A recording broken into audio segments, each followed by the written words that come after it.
Good afternoon, y'all, from the Philippines. Come on in here, kick your shoes off, and stay with me a few moments, will you? I hope y'all are doing okay. Me, I'm still doing all right, still adjusting to some things and so forth. And um, really, of course, it's going to be quite a few more months, but I'm really excited about trying to figure out where I want to be. Um, where the air is just a little bit more cooler, maybe, and closer to the water. Little things like that, because I'm all about the trees, the wind blowing, the water, and all that. And as some of y'all know, I'm here in Cavite, and it's a wonderful place and everything. Not knocking it at all. But the heat here, the humidity, it's a little strong for me. And I need this place, like I had stated in one of my other videos, I'm renting it for a little over 200 a month. It's a 3-bedroom, 1-bath home, totally gated home, outside laundry room, dirty kitchen, big old carport out here to park a car and everything. And that's all good and fine. But as some of y'all know, I'm in a wheelchair, so I'm trying to learn to walk again. And I will, I'm getting there. But I'm trying to learn to walk again.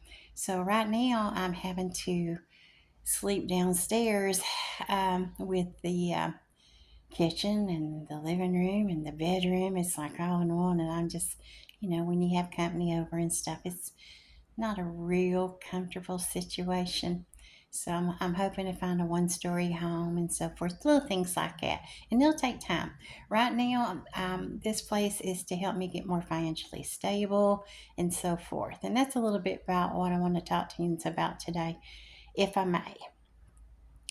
Please understand, sometimes I am the dipstick.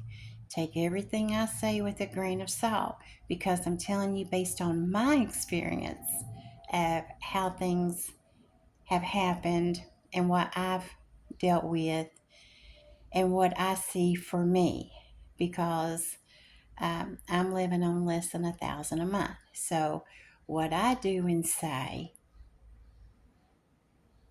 may not be suited for everyone else, but maybe you'll get the general concept of it. Okay.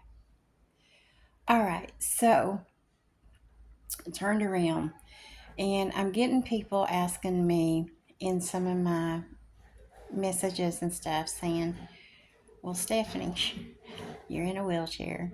You're 58 years old. You just had hip replacement surgery a few months ago. So how did you save up the money? How did you know it was time to go? Blah, blah, blah." I'm going to speak from my heart here on this one, if I may. I'm from the USA. A lot of y'all know this. And being from the States, there, especially with everything that's going on right now, guys, I knew in my heart there was never going to be a right time for me to figure this out, for me to leave. I knew I needed to leave because things are going to get even worse than what they are now. I love the United States. But again, as I keep saying, and others have said too, it's not the USA I grew up with. Okay? So, with that being said and everything, um, I do better when I'm making a plan to do something. I just write it down on paper. It's my little checklist, you know. Clear out the storage unit, check. Sell what I can of the storage unit, check. Um, Save up for the plane tickets, check. So, that's what I did. I did my checklist, what I needed, okay? Um, if you're going to try and sit there and wait for the right moment, sweethearts, it's not going to happen. The right moment in this day and time is not going to happen. If you're truly miserable and you're not happy, you don't feel safe, everything's too high for you to feel like you're even living anymore, and you feel like you're just a prisoner of the system, we'll say the system. then, honey, you got to go. You got to get out of there. Now, I'm not saying you got to come to the Philippines. I've lived in Bali, Indonesia before. Loved it there. I lived in Mexico. Wasn't too crazy about Mexico. I was down in the Yucatan, Chilean area. And then over in Bali, I lived in Ubud, Bali. And I like that. People are real good over there.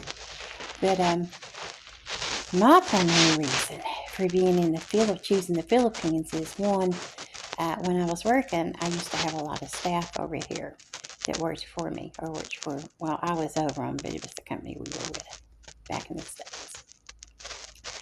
But over the years, we developed a relationship that became more like family versus employees, blah, blah, blah, um, and so forth. And they call me their mom. I guess I'm their American mama. So I've been through their weddings and, their births and birthdays and, several little things that they do. And you get to experience, even though I was thousands and thousands of miles away. Okay. But the primary thing for me, whether they were in my life or not, the primary thing for me was the Philippines speaks English. Now, I'm not saying I'm better than anyone else, because I'm not. I put my pants on one leg at a time, just like you all do. But at the same time, I know my capabilities, and me trying to learn another language, oh Lord, I tried to just learn simple words over here in Tagalog.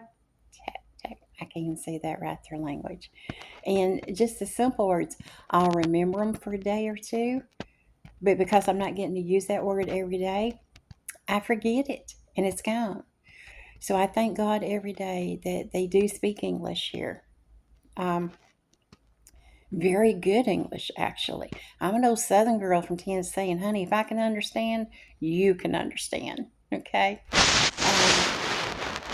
But the expense of everything and so forth is so much lighter on my shoulders than it was in the States, because um,